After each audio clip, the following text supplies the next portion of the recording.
말씀 보겠습니다. 시편 119편 105절에서 112절까지의 말씀입니다. 같이 읽겠습니다. 주의 말씀은 내 발의 등이요 내 길의 빛이니이다. 주의 의로운 규례들을 지키기로 맹세하고 굳게 정하였나이다.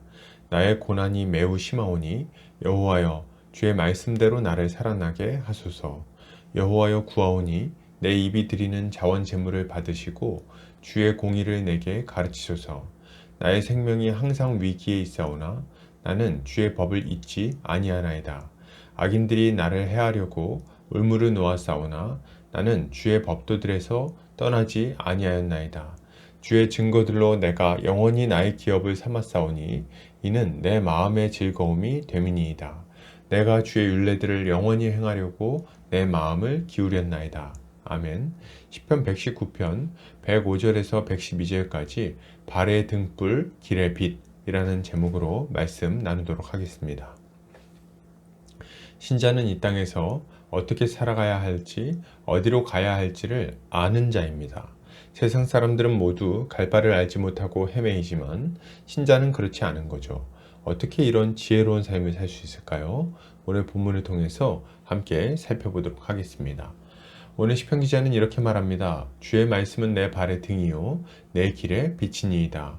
주의 의로운 규례들을 지키기로 맹세하고 굳게 정하였나이다.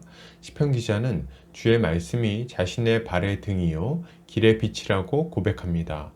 어두운 인생길을 걸어갈 때 말씀이 그 앞을 밝히는 빛이 된다는 말이죠. 그렇기에 그는 이 말씀들을 따라서 의로운 규례들을 지키기로 굳게 결단합니다. 여러분, 신자는 주의 말씀을 등불 삼아서 하루하루 그 말씀을 따라 순종의 삶을 살아가야 합니다. 우리의 인생은 한치 앞을 내다볼 수 없는 어둠이죠. 이것은 너무 비관적인 말입니까? 아니요. 실제로 인생은 한치 앞을 알 수 없기에 어둠이라고 할 만하죠. 그리고 인생 가운데 찾아오는 여러 고난을 생각해 볼 때 이 말은 더욱 아프게 다가옵니다. 많은 사람들이 이 어둠 속에서 어디로 가야 할지 모르고 방황하고 있는 거죠. 방향도 알지 못하고 가는 길도 알지 못합니다. 만약 하나님께서 긍휼을 베풀어 주시지 않았다면 인생들에게는 정말 아무 소망도 없었을 겁니다. 하나님은 인생들에게 말씀을 보내주셔서 그들의 눈을 밝혀주세요. 말씀을 통해 갈 곳을 알려주시고 가는 길을 비추어 주시는 것입니다. 말씀은 우리가 얼마나 큰 죄에 빠져 있는지를 알려줍니다. 말씀은 이 죄에서 벗어날 수 있는 길을 알려줍니다. 예수 그리스도를 바라보게 만듭니다. 그리고 그의 십자가를 밝히 빛나게 하여서 구원의 길을 발견하게 만드는 거죠. 그리고 이제 구원받은 자들에게 어디를 향해 어떻게 걸어가야 할지를 날마다 비추어 줍니다. 여러분, 우리는 이 말씀을 의지하여 살아가기로 결단해야 됩니다. 이 말씀의 인도를 따라서 의의 길을 걸어갑시다. 주님이 우리와 동행해 주실 것입니다. 계속해서 보겠습니다. 시편 기자는 이렇게 말합니다. 나의 고난이 매우 심하오니 여호와여 주의 말씀대로 나를 살아나게 하소서. 여호와여 구하오니 내 입이 드리는 자원 제물을 받으시고 주의 공의를 내게 가르치소서. 시편 기자는 자신의 고난이 매우 심하다고 고백합니다. 그는 이 순간에 주의 말씀을 따라 자신을 살아나게 해달라고 간구해요. 그는 자신의 입의 고백을 제물로 받으시고 주의 공의를 가르쳐 주시기를 구합니다. 그는 왜 공의를 구하는 겁니까? 악인들이 주의 종을 해하려고 하기 때문에 그래요. 그는 이런 고통의 순간에도 주의 법도들에서 떠나지 않았다고 호소합니다. 여러분, 신자는 악한 세상 속에서 고난을 당할 때 말씀을 의지하며 의의 길을 걸어가야 하겠습니다. 우리는 고난이 점점 심해질 때 하나님을 찾아야 됩니다. 그분께 하소연해야 돼요. 하나님만이 이 고난의 정도를 하감시켜 주실 수 있음을 믿어야 됩니다.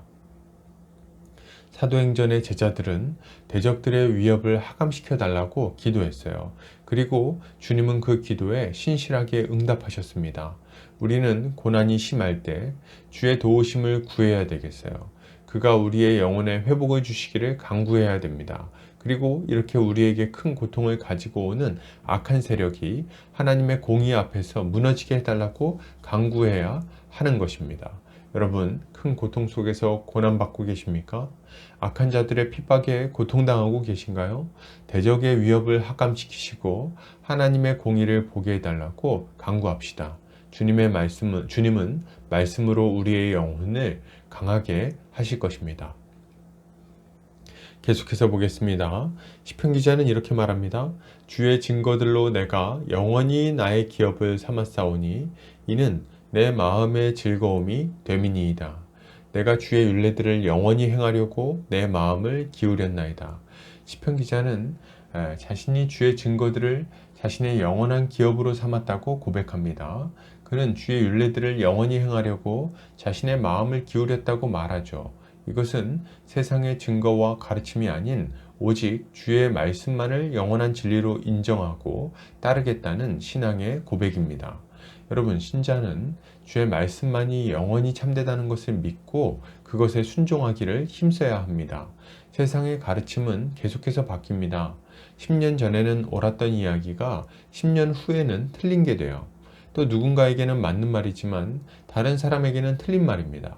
세상의 가르침은 시간이 지남에 따라 혹은 상황이 변함에 따라 혹은 사람에 따라 맞기도 하고 틀리기도 하게 되죠.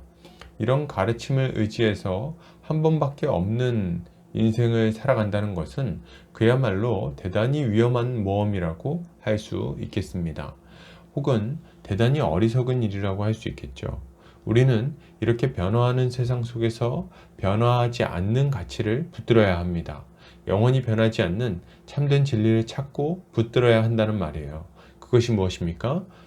바로 하나님의 영원하신 말씀입니다. 여러분, 주의 말씀은 영원합니다.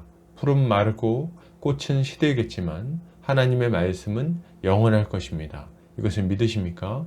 이것을 붙들고 살아가는 자마다 영원한 기업을 얻게 될 것입니다. 결론을 드립니다. 여러분, 신자는 주의 말씀을 통해 우리가 어디로 가야 할지, 어떻게 가야 할지를 알 수가 있습니다. 우리는 고난을 당할 때에도 영원하신 말씀을 의지하여 의의 길로 걸어가야 할 것입니다. 이렇게 할 때 우리는 실족하지 않고 영원한 나라에 이를 수 있을 것입니다. 오늘도 주의 은혜로 승리하는 성도님들 되시기를 주의 이름으로 축복합니다.